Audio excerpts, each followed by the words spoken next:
In today's video, I want to share with you a really powerful framework that you can apply to any of your stalled initiatives, any project or decisions that you've tried to implement that have either stumbled or they're just not producing the juice that you'd like them to. Now, before I get there, I need you to come with me just for a moment or two while I give you the context as to where this came from. So last week we had this month's open hours, office hours call for the Predictable Success Mastermind group. That's when we jump on a web conference at a fixed time and whoever's available is available. And we get a chance to catch up and then share common issues and talk about, what's worked for other folks when faced in the same situation. And one of the issues that came up on the call this week was about buy-in, the degree to which it's important to achieve buy-in. Now, I'm not going to break any confidences of any of the members of the mastermind group. I'm not going to share any of the details of their specific situation, but it was interesting the degree to which this was clearly a common issue that we've all faced from time to time. How much time and effort do you put into achieving buy-in, and what do you get as a result of it, and is it always necessary? And it was that discussion, a very rich discussion, that later got me thinking about the role of buy-in overall in any organization. And it has a specific role in getting you into predictable success and keeping you there.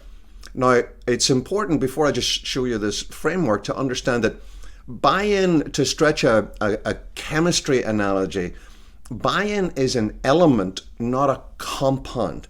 Buy-in isn't a thing in and of itself. It's an element of something that we're trying to achieve. We bring it together with other elements to achieve a specific thing. And here is that thing that we're looking to achieve. Buy-in is one of the three elements that produces empowerment. Now, for those of you that know the predictable success model, you'll know that empowerment is a specific thing. It's more than a thing. It's one of the 13 imperatives. This is what we call the scalability matrix. And these are 13 things. I'm not going to get into all of them at all in this video. The 13 things that you've got to be really good at in order to get into and stay in predictable success. And so buy-in contributes to achieving empowerment, but it does so along with two other elements. Buy-in, and I'm going to define that for you, is getting, understanding, and assent from your folks. Somebody understands what you're trying to achieve and assents to it, then you have their buy-in. Now, there's a distinction between assent and agreement. I use assent for a specific reason. Agreement means not only do I assent to this, but I agree with you that this is the right thing to do. That actually technically isn't necessary for buy-in. For buy-in, what you need is for folks to say, I actually maybe don't agree with you that it's the right thing to do, but I assent to doing it. I'm here. I'm with you. I'm part of this venture. I'm going to do this thing for the greater good and to get it happening. So buy-in, which is understanding and assent, is one of the three elements. The second element is authority. In order to be empowered, an individual needs not just to have a sense of buy-in, but to have the authority to get something done. And again, I mean something very specific by that. I mean the ability to initiate and manage the getting of it done.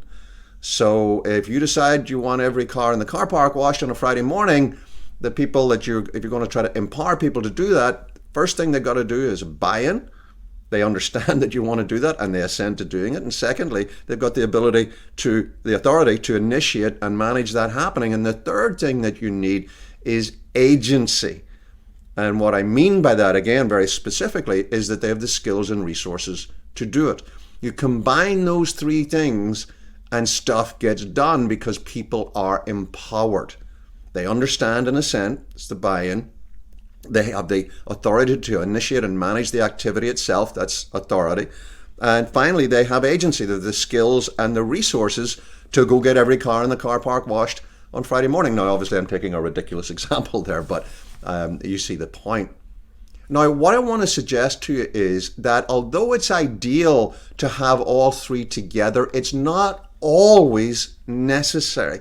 We don't always need people to be fully empowered. There are some times, I'm going to talk about them in a future video, when we just want people to do stuff, just go out and use their skills and resources to do a thing, and it doesn't actually really matter whether they're bought into it or not. There are times you need to just get stuff done, and it doesn't matter whether somebody's technically got the authority or not. We just need it done, and so on and so forth. Each of these elements shift.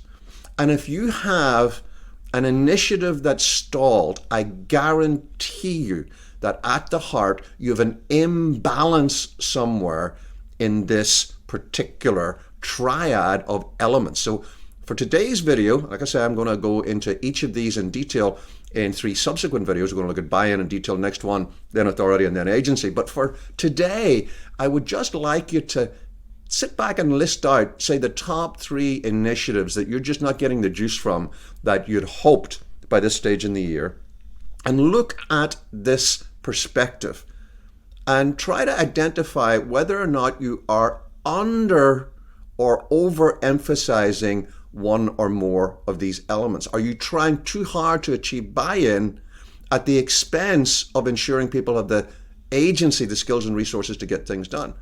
Do your people have a lot of skills and resources, but they don't have the authority to make it happen? Do they have the authority to make it happen, but don't have the buy-in?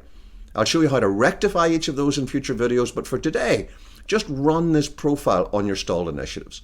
So take a moment, drop your comments on the page below. I'd love to hear your own thoughts on the role of buy-in, agency, and authority in getting empowerment in your organization.